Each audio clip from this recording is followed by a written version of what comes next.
আমাকে প্রধানমন্ত্রী এই একটা ছোট্ট বই, এই বইটা দিয়েছেন। এই বইটার মধ্যে ছোট্ট কিছু নির্দেশনা আছে, আমি মাঝে মাঝে পড়ি। আমি যখন পড়ি এবং হাদিসের যারা এটা বলছেন তাদের নাম সহ আছে, মানে পারফেক্ট। তো আমি দু একটা আপনাদের সাথে পড়ি। যেমন বলা হচ্ছে, বাবা এটা হচ্ছে আবু দাউদ শরীফ থেকে বলা হচ্ছে কোরআনের 30টি আয়াত বিশিষ্ট এমন একটি সূরা আছে যা তার পাঠকারীদের জন্য সুপারিশ করবে এবং সে সবটি যাকে ক্ষমা করে দেওয়া হবে সেটা হচ্ছে তাবারাকাল্লাযী বিয়াদিল মুলক, অর্থাৎ সূরা মুলক। আচ্ছা, আয়াতুল কুরসি ছোট্ট সূরা। যে ব্যক্তি প্রত্যেক ফরজ সালাতের পরে আয়াতুল কুরসি পাঠ করবে মৃত্যু ছাড়া জান্নাতে যেতে, কারণ আপনি তো জান্নাতে যেতে আগে মরতে হবে, মৃত্যু ছাড়া জান্নাতে যেতে তার কোনো বাধা নাই। বুঝলেন কিন্তু? আচ্ছা, আসেন। যে ব্যক্তি রাতের বেলা সূরা বাকারার শেষ দিয়ে আয়াত করবে সেটাই তার জন্য যথেষ্ট। আচ্ছা, এখানে আসেন। আমি অনেক কিছু দেখা আছে, আমি তো বলতেছি না। এখানে বলা হচ্ছে রাসূলুল্লাহ ইসলাম বলতেছেন, নবীজি বলছেন, বান্দা সিজদা অবস্থায় স্বীয় প্রভু মানে আল্লাহ সর্বাধিক নিকটবর্তী হয়। অতএব তোমরা অধিক মাত্রায় এই অবস্থা দোয়া করো। এখানে দোয়া বলতে বোঝানো হয়েছে সিজদা, দোয়া বলতে বোঝাচ্ছে সিজদাকে। এটাকে কোন হাদিসে বলতেছে? মুসলিম শরীফে বলতেছে, আবু দাউদ শরীফে বলতেছে। অর্থাৎ সিজদায় থাকো, সিজদায় থেকে আল্লাহকে চাও, ঠিক আছে? এবং আল্লাহ এটা পছন্দ করেন। এবার শুনেন, তাকদীর কোনো কিছুই তাকদীরকে মানে ভাগ্যকে পরিবর্তন করতে পারে না দোয়া ব্যতীত। কোনো কিছুই তাকদীরকে পরিবর্তন করতে পারে না কি ব্যতীত? দোয়া ব্যতীত।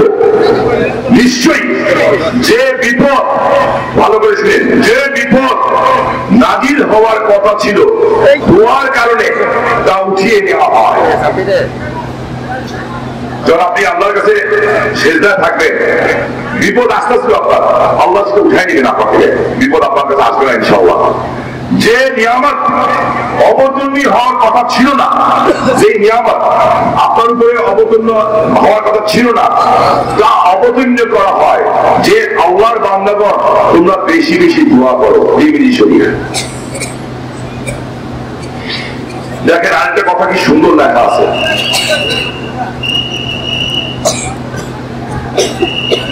আল্লাহ লজ্জাশীল ও দাতা, জেনে দিয়ে খেয়াল রেখেছে। দেখেন কথা শুনেন, রাসূল পাক সাল্লাল্লাহু আলাইহি ওয়াসাল্লাম বলতেছেন, তোমাদের আল্লাহ লজ্জাশীল ও দাতা। কোন বান্দা তার নিকট দুহাত ধরে তিনি খালি হাতে ফিরিয়ে দিতে লজ্জা বোধ করেন। তিরমিজি শরীফ, আবু দাউদ শরীফ, মিশকাত শরীফ। আল্লাহ যখন আপনি বান্দা আল্লাহর কাছে হাত তুলে কাঁদেন, ও আল্লাহ, ও আল্লাহ, ও আল্লাহ, ঈমান সহকারে কাঁদেন, আল্লাহ তখন লজ্জা পায় আপনার ওই হাত ফিরে দিতে। আমার আল্লাহ লজ্জাশীল দাতা। কে বলছেন? আমার নবী রাসূলুল্লাহ সাল্লাল্লাহু আলাইহি ওয়াসাল্লাম। দেখেন আল্লাহর ইজ্জত ও বরকতের কসম।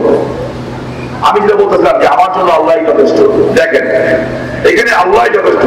হাসবি আল্লাহু লা ইলাহা ইল্লা হুয়া আলাইহি তাওয়াক্কালতু ওয়া হুয়া রাব্বুল আরশিল আযীম। সূরা তাওবা 129 আয়াত। কি বলতেছেন? অর্থাৎ আমার জন্য আল্লাহই আমার জন্য যথেষ্ট, তিনি ছাড়া কোনো সত্য মাবুদ নাই, আমি তার উপরে ভরসা করি, আর তিনি মহান আরশের রব। আমরা যারা আল্লাহর বান্দা, আল্লাহ ছাড়া কারোর উপরে ভরসা করাটা আমাদের জন্য সঠিক না।